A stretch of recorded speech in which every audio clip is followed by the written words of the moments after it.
मेरे पति ने फिर डॉक्टर के पास लेकर गए। जो छाती पर गांठ हो गई थी, सीने पर जो गांठ हो गई थी, फिर वापिस डॉक्टर को दिखाया। डॉक्टर ने कहा ये फिर गांठ हो गई है, इसका फिर ऑपरेशन करना पड़ेगा, परंतु ये गांठ ठीक नहीं होने वाली। डॉक्टर को हमने कहा कि कोई दवाई दे दीजिए जिससे ठीक हो जाए। दवाई दी पर गांठ ठीक नहीं हुई। पति ने मुझे 3 डॉक्टरों के पास लेकर गए और डॉक्टरों ने एक ही बात कही कि इसका फिर ऑपरेशन कराइए, और पक्का नहीं है कि ऑपरेशन के बाद गांठ होगी कि नहीं होगी, फिर हो सकती है। 5 वर्ष तक ये गांठ शरीर में बनी ही रही। हम दवाइयां खाते रहे पर कोई आराम नहीं मिला। एक बार ऑपरेशन करा लिया, फिर दूसरी बार गांठ हो गई। अब करें तो करें क्या। तब पहली बार टीवी पर आपकी कथा सुनी और शंकर जी के शिवालय में जाकर बेलपत्र को चढ़ाने लगे और चढ़ी हुई बेलपत्र को खाने लगे। मैं बाबा को क्या धन्यवाद देने के लिए मेरे पास वाणी नहीं है। गुरुजी, मैंने 4 महीने तक रोज शिवालय में जाती, जल चढ़ाती, पीती और एक बेलपत्र बाबा की चढ़ी हुई खा लेती। बाबा की ऐसी कृपा हुई, डॉक्टर तो ऑपरेशन का बोल रहे थे दूसरी बार भी, पर मेरे बाबा ने 4 महीने के अंदर ही गांठ को गला दिया। ये मेरे शिव है।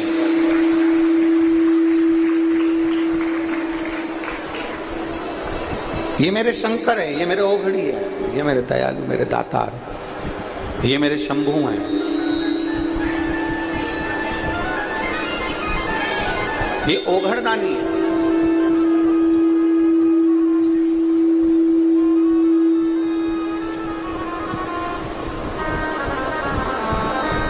भाई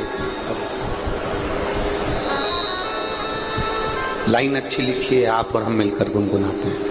खाली ना जाता कोई दर से तुम्हारे, खाली ना जाता कोई दर से तुम्हारे,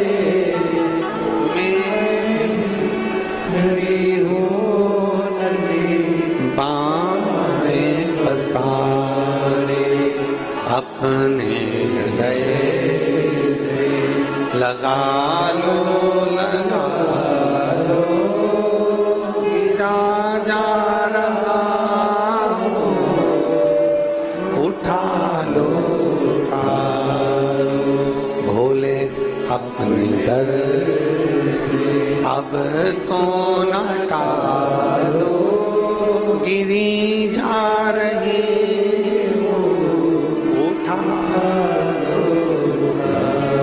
शिव कथा कर रहे हैं। भगवान देवज्ञ महादेव का संवाद कर रहा है। शिव महापुराण की कथा कहती है कुंदकेश्वर नाम,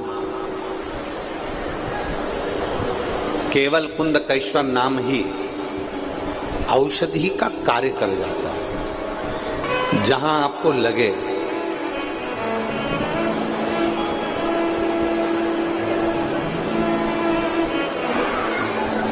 जहां आपको स्मरण आए, कभी जिंदगी में एक बार प्रयोग कर कर जरूर देखो।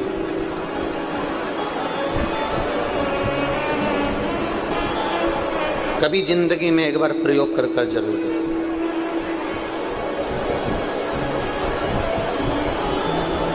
कि शंकर भगवान पर चढ़ी हुई बेलपत्री खाने का क्या लाभ हो सकता है, शिव जी को चढ़ाए गए 1 लोटा जल से क्या लाभ हो सकता है।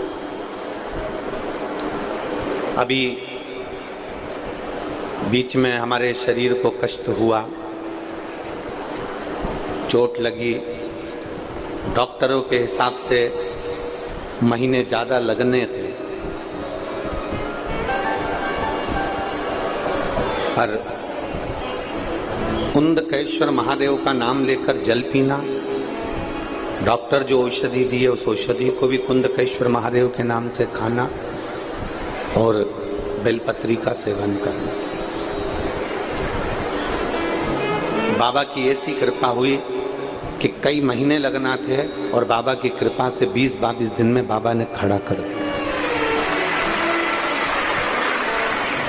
ये शिव आराधना का फल है।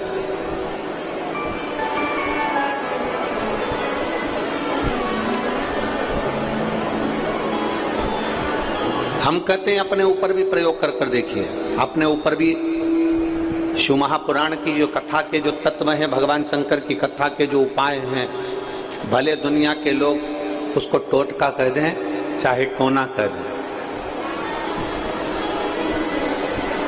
दुनिया के लोग कुछ भी कहें, पर शिव महापुराण का एक एक उपाय आपकी जिंदगी को सार्थकता देगा।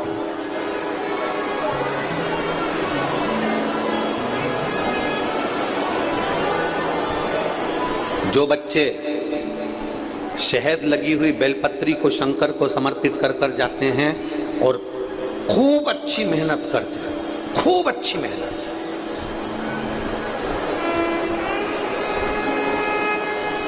खूब अच्छी पढ़ाई करें, खूब मेहनत करें और आखिरी में चाहे इंटरव्यू के लिए जा रहे हो चाहे परीक्षा के लिए जा रहे हो, एक बेलपत्री की बीच वाली पत्ती पर शहद लगाकर शिव को समर्पित कर कर जाते हैं।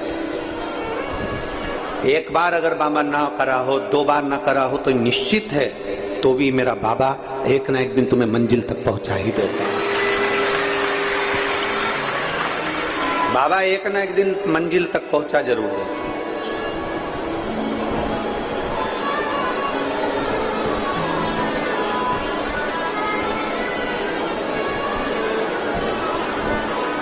आपकी लगन, आपकी मेहनत और आपका कर्म, ये बहुत जरूरी है।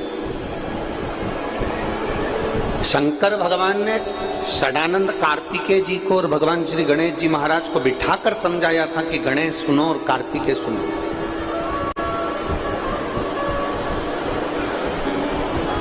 दो चीजें अपनी जिंदगी में धारण कर लेना, षडानंद कार्तिकेय और गणेश, 2 बातें अपनी जिंदगी में उतार लो। एक, मेहनत मत छोड़ो, कर्म मत छोड़ो, और दूसरा, बुरी संगत में मत बैठो, संगत अच्छी बैठो। और जो शंकर भगवान के शब्द थे वो शब्द आपकी जिंदगी में उतारिएगा। एक, पानी की बूंद, गरम तवा है, तवा बहुत गरम है जिस पे तुम रोटी सेकते हो, कढ़ाई गरम है, तवा गरम है, बर्तन गरम है। एक पानी की बूंद उस तवे पर डाल दीजिए, एक पानी की बूंद कढ़ाई में डाल दीजिए। गरम कढ़ाई में, गरम तवे पर जब पानी की बूंद गिरती है तो वो पानी की बूंद समाप्त हो जाती है। बोलो सही है कि गलत है? मेरी जीजियों ने तो कई बार तवे पर, कढ़ाई पर पानी डालकर देखा होगा तो वो पानी समाप्त हो जाता है। गरम तवे पर, गरम कढ़ाई पर एक पानी की बूंद डालोगे तो पानी समाप्त हो जाएगा। वही पानी की बूंद कमल के पुष्प के ऊपर पड़ जाती है, सूर्य की रोशनी में चमकती है, तो वो गरम तवे पर पड़ी, समाप्त हो गई। पानी की बूंद कमल के पुष्प पर पड़ी, फूल पर पड़ी, वो चमक गई। और वही पानी की बूंद सीप में पड़ी तो मोती बन गई। वही पानी की बूंद सीप के अंदर गई, मोती बन गई। शिव महापुराण की कथा कहती है ये आपके ऊपर निर्भर करता है कि आप किस संगत में बैठ रहे हो। गरम तवे पर बैठोगे, अर्थात किसी गलत व्यक्ति की संग में बैठोगे, किसी गलत व्यक्ति की संगति में बैठोगे, तो ये निश्चित है कि वो गलत संगति वाला तुमको बिगाड़ कर रख देगा, तुम्हारी जिंदगी नाश कर देगा। पानी की बूंद गरम तवे पर पड़ी तो पानी की बूंद समाप्त हो गई, पानी की बूंद कमल के पुष्प पर पड़ी तो चमक गई। अर्थात किसी अच्छे व्यक्ति का संग पाओगे तो तुम भी एक ना एक दिन चमक जरूर जाओगे। और तुम उस पानी की बूंद से समझ लें कि सीप के अंदर चली जाती है तो वो पानी की बूंद भी एक दिन मोती बन जाती है। अर्थात आपकी संगत, आपका व्यवहार, आपकी अनुकूलता, आप कहाँ बैठ रहे हैं, किस जगह पर बैठ रहे हैं, किसके साथ बैठ रहे हैं, ये देखा जाता है। किसके साथ बैठे,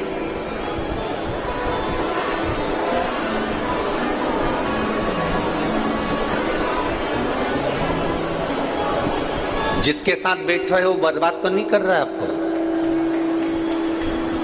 3 मित्र व्यक्ति को बर्बाद कर देते हैं। हमने पहले भी कथा में कहा, पहले नंबर का ताली, प्रशंसा करने वाला तुम्हें एक दिन बर्बाद कर देगा। बहुत बढ़िया, दे 2-4 और धर के दे, खूब मार अच्छे से, तेरे में इतनी दम है रे, तेरे पास खूब पैसा है, तेरे पास कमी है क्या? 2-4 को अगर मार भी देगा तो तेरा पिताजी छुड़ा लाएगा। ये प्रशंसा करने वाले, ताली बजाने वाले, प्रशंसा करने वाले एक दिन तुमको खड्डे में लाकर छोड़ देंगे। ताली मित्र, थाली मित्र, होटल में खिलाने वाले एक दिन तुझे बर्बाद कर कर छोड़ देंगे। और तीसरे नंबर पर है प्याली मित्र, एक साथ पीना, जो तुम्हें पीने की भी आदत ना हो और पीने की आदत डाल दें, वो तुमको बर्बाद के सिरे पर लाकर छोड़ देंगे। ये निश्चितता है।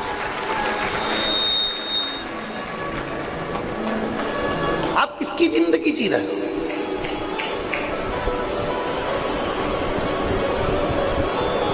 बेटा बुझी हुई सिगरेट हाथ में ले लेता है और बाप चिल्ला कर दौड़ता है, क्या रे सिगरेट क्यों उठाई, पटक। बेटा अगर शराब का, मदिरा का गिलास हाथ में ले ले तो बाप चिल्लाता है, तू मदिरा पिएगा, पटक पटक। हमारा निवेदन है, आप अपने बच्चे को मदिरा पीना नहीं सिखाएंगे, आप अपने बच्चे को सिगरेट पीना नहीं सिखाएंगे, आप अपने बच्चे को गांजा पीना नहीं सिखाएंगे, आप अपने बच्चों को गलत जगह पर जाना नहीं सिखाएंगे। तो सबसे पहली प्रेरणा बाप देता है। अगर बाप गलत काम करेगा तो औलाद भी गलत काम करेगी, निश्चितता।